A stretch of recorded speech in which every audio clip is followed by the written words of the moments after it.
Joining us for the rest of the hour is Greg Palast, and of course he's a best-selling author, written for the BBC, written for London Guardian, you name it, ABC News. I mean, I remember they put an arrest warrant out after Katrina under Homeland Security saying he was showing secret installations, and it was on the news. There was an arrest warrant out for him because they have under the Patriot Act saying if you report on sensitive installations, this was a toxic waste dump, you can be arrested. And I thought, my gosh, is this real? I went and looked it up. There it was. And he's one of the few people in mainstream media who will actually tell it like it is. Though, I mean, he attacks the left and the right. He's a former federal fraud investigator. And he goes after the whole system. And I had him on the other night, riveting interview on the TV show. But since we've talked and so much is going on, what is number one on your radar? I've got my questions. You hear me here ranting about all of this. But what is number one on your radar?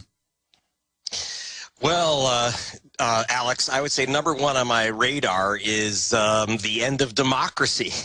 And it's ending where it began in Greece. The bankers have now decided that they have the right to appoint presidents and prime ministers, and they're being applauded by the mainstream press from the New York Times and of course the European Union, etc. So you have an economics professor who was a bank advisor in the U.S. I'm not even sure you could call him Greek. He had Greek parents, was born in Greece, is now the so-called Prime Minister of Greece. You have Monti, Carlo Monti, who is now been appointed Prime Minister of Italy. Again, not elected. So the cradle of democracy and Italy, not elected. You're going to see this all over the place, so-called caretaker technocrat We're already seeing it in Michigan and Rhode Island and New Jersey and all over, where they're taking over even major cities like in RoboCop or something and saying the corporation runs things now. The city signs on to fraud and derivatives that weren't there. They double, triple prices on everything and then turn the street lights off. I mean, this is what they did in Argentina. Yeah, and except that in Argentina, the people rose up and they went into the streets and they told the IMF to go stick it where the banks don't shine. And now their economy's growing at 8% a year. They told the bankers to forget it. You're not, J.P. Morgan, Goldman Sachs, that gang is not allowed to operate. Not allowed to operate in Argentina or Brazil. Those economies are booming. They never got poisoned by the toxic derivatives once they threw these guys out, and that's what's happening. In every case, you let these vampires in, they're going to suck you dry. Yeah, I mean, in the case of Argentina, for example, they sold off, they're required to privatize the water systems just as we're doing here. They sold off the Buenos Aires water system to Enron after Jeb Bush made a personal call to the president of Argentina, Menem, and said, my daddy's about to become president. This is when Bush Sr. was coming in, and he would appreciate it if you would turn over the water system to Enron. And it's not like Menem had any scruples. And the pressure was on, and he turned it over. And, of course, they ended up with 400% increase in the price of water, and then no water, and then the company with the water evaporated. But that's the pattern. They tried it there, then they bring it here. They tried it in Latin America, then they bring it over to Europe. I mean, you just talked about what's happening in Greece. I call Greece a crime scene. It's not a nation where people were profligate and they're a bunch of lazy, ouzo swilling, olive pit spitting Greeks that just hang around and retire when they're teenagers. That's the baloney you get from the press. These are hardworking people. They have very long work hours, much longer than Germany, by the way, officially. The problem is that their banking system was looted by an agreement between the last two governments, both their big parties, and Goldman Sachs. It was just looted. Well, their finance ministers and presidents were all Goldman Sachs people. Yeah. And what they had was there was a deal. And I discussed this in my book, Vultures Picnic. There was a deal to hide the deficit of Greece through a currency swap arrangement with Goldman Sachs.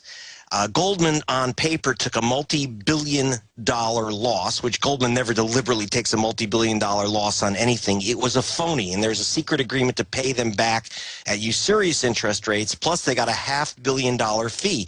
This is a fraud. Nice work, by the way, for some flim-flam currency paper. This is a fraud upon the market. When I was a fraud investigator for the government, when we used to actually, put people in prison for that type of thing. I mean, that's what we did. It's a violation. It used to be considered a violation of racketeering laws. But when you do it in coordination with the heads of state secretly of another government, they're not going to be touched. They're not going to be touched. But what happened was when it was discovered that there was nothing left in the Greek treasury that had been looted in this manner, of course, they've had to now pay interest rates of 15, 16%, and the economy's imploded. No one could pay that. If your mortgage went up by 400%, you know, it's not that you're being profligate. You're being jacked. It's a crime scene. Well, no, it's loan sharking, and the IMF World Bank documents that you broke in 2002 was them internally admitting it's predatory, as if we need them to admit it to us. But here is the signed, sealed confession. But expanding on that, what do you make of Moody's, S&P, and others, all financed and run by the big six mega banks, or the big five, as you call them, that, you know, Geithner said, you know, admits he serves. I want to talk about it. Is it 5 or 6? Yeah. And now they're going out, when it's the banks that are insolvent through fraud, they've gotten government to sign on to too big to fail by threatening to implode the economy, holding us hostage. And so the very people that are actually the ones that are insolvent are now telling the governments and the people we're insolvent, and have their ratings agencies that certify their crud as AAA gold now decertifying and lowering things for governments so they get higher interest rates on them. I mean, how obvious is that? Well, look at it this way. Do you realize that the Fed window is lending money to the banks at 1/4% interest? The European Central Bank just lent out 2/3 of $1 trillion to European banks at 1% interest. They then turn around and invested in government bonds, which are guaranteed by you and me, at 4%, 5%, and 6%. That's a good business. Not investing in housing, not investing in businesses, not investing in building the economy. They're literally taking our money at 1/4 to 1% interest and returning and literally picking up 200-300% returns. It is astonishing. It's just a churn of this cash. American banks today went from $2 billion in cash reserve assets in 2007 to nearly $2 trillion today. $2 billion to $2 trillion. They're sitting on cash. Where do they get the cash? They got it from you and me, from the open Fed window. And then they lectured us about how we're lazy scum, and they got to turn the street lights off, and we got to pay more taxes because we're lazy, and they got to take the police and firemen's pension funds because that's welfare now too. Total bull, and their plan is to bankrupt us. It's amazing.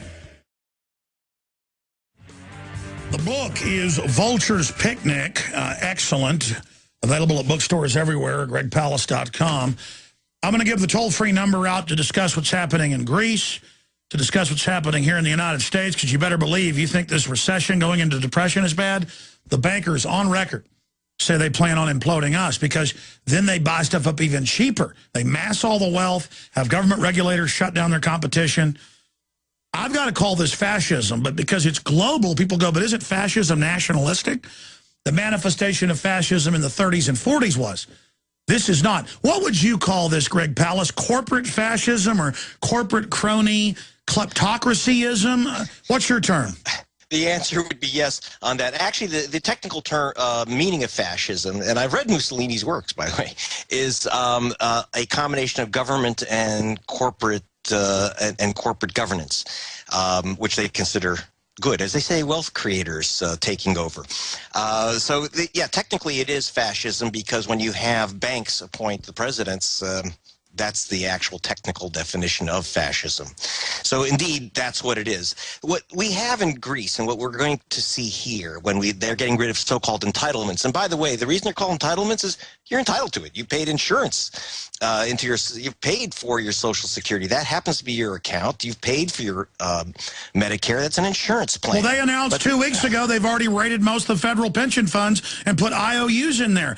I mean, this is going to destroy total confidence. And in their plan, as you know, Greg, it doesn't even get us out of the hole. It's designed to impoverish us.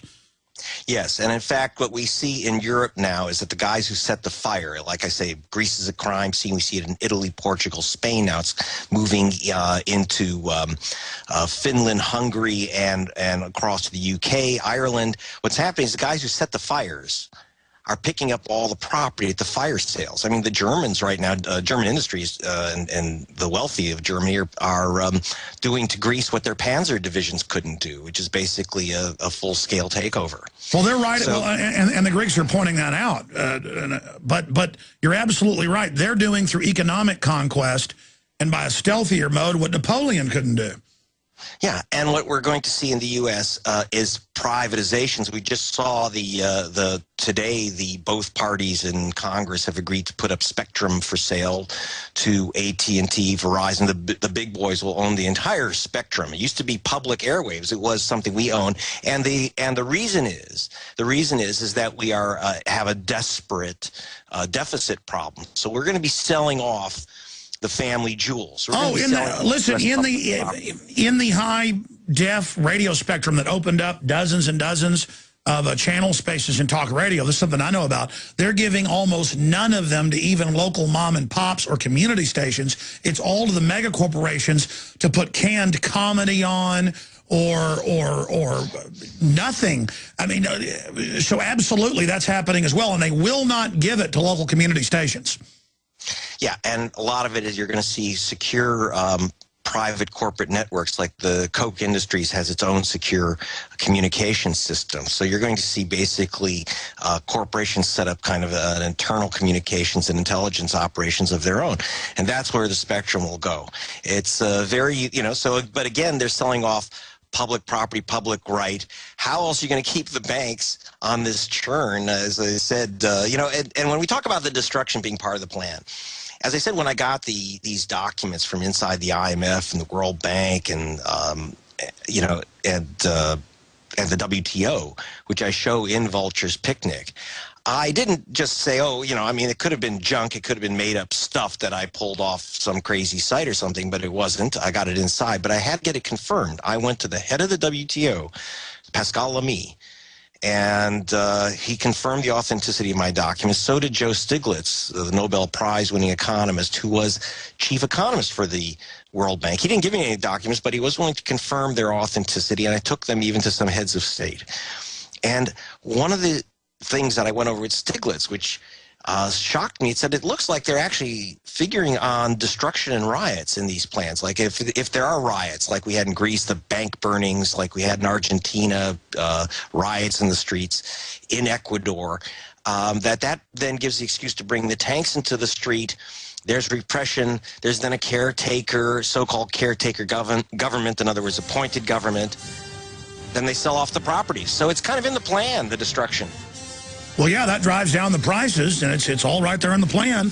And they're announcing global private corporate government where they appoint your leaders in Italy, in Greece.